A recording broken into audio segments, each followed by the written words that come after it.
O Brasil está desfinanciado, ponto. Não é verdade o déficit da Previdência, mas esse é um assunto que nós temos que pôr em perspectiva, porque o déficit do país é que faz esses trambiques. Então faz a DRU, o Michel Temer já fez, tirando 30% de todas as receitas atualmente vinculadas à Previdência, à saúde, à educação e tal, e transfere para o serviço da dívida. Isso é um puxadinho. E é um puxadinho não, por quê? Porque tem uma equação errada.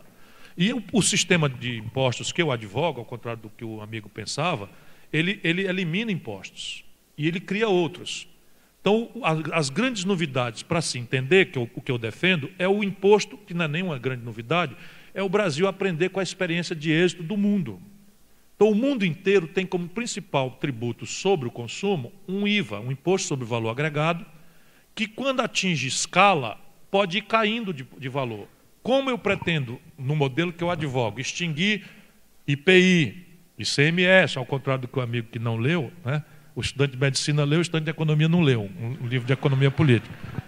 Me dê esse prazer de ler o meu livro e faça uma crítica ali. Então eu proponho extinguir ICMS, IPI, ISS, todos esses tributos, e criar um único grande tributo, e, portanto, tem que começar com a alíquota alta, que substitua todos esses.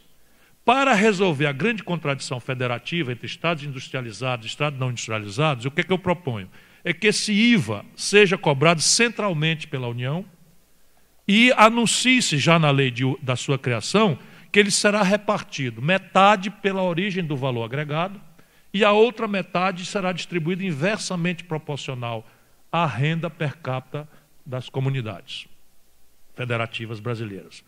De maneira que a União compense toda e qualquer perda que qualquer Estado possa ter, por isso a alíquota tem que ser alta. Ou seja, eu prometo fazer um imposto com a alíquota alta, né?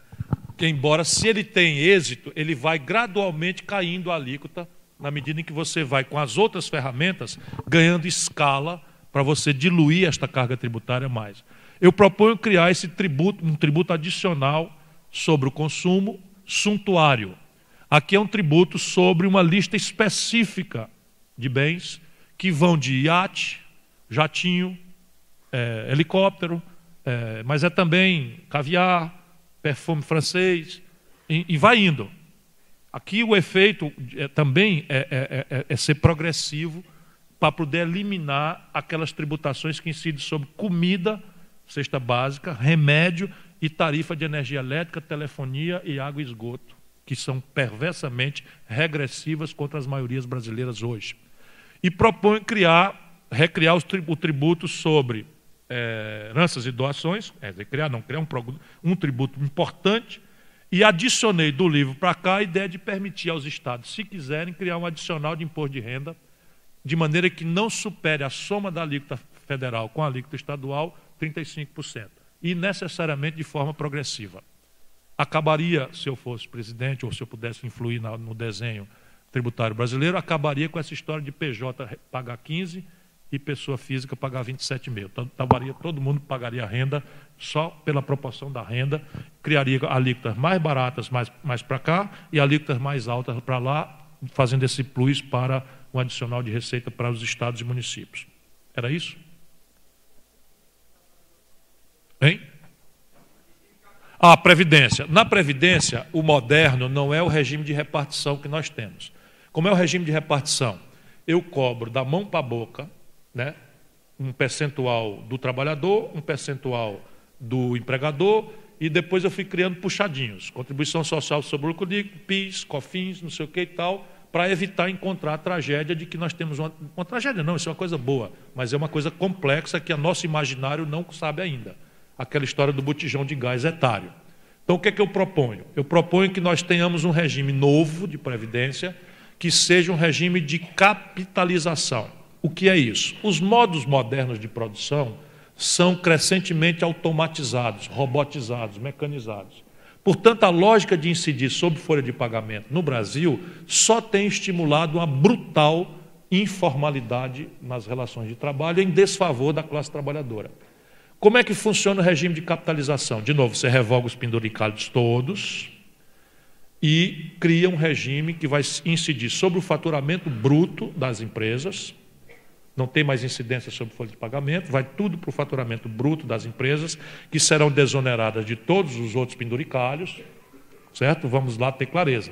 Nós não podemos acrescentar o faturamento bruto e deixar PIS, COFINS, contribuição social sobre o líquido e PIS. Né? PIS, COFINS já falei. Então você troca isso por um regime de capitalização e, em vez de tirar daqui e pagar ali, você hospeda isso em fundos de investimento públicos, porém controlados pela sociedade civil em bases manualizadas e meritocráticas, de maneira que os gestores serão contratados privadamente e serão remunerados com um plus a mais, como diz o meu conterrâneo lá de Sobral.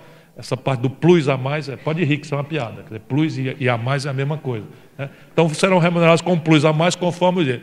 E aqui eu começo a explicar a lógica de como é que eu vou elevar a formação bruta de capital do Brasil, ou seja, a energia para o financiamento, de 14% para algo ao redor de 30%, 32% do PIB, que é a nossa meta para financiar um desenvolvimento não inferior a 5%, 5,5% por 2 décadas. O que eu creio seria razoável para nos levar a indicadores dos países do Mediterrâneo, que eu tenho estudado. Para isso, eu introduziria na realidade institucional brasileira uma lei de responsabilidade social. Essa lei seria assim, uma emenda à Constituição que agregaria aos casos de intervenção federal ou estadual possíveis, que a Constituição hoje previne, a ideia de garantir mínimos de desempenho socioeconômico na forma da lei.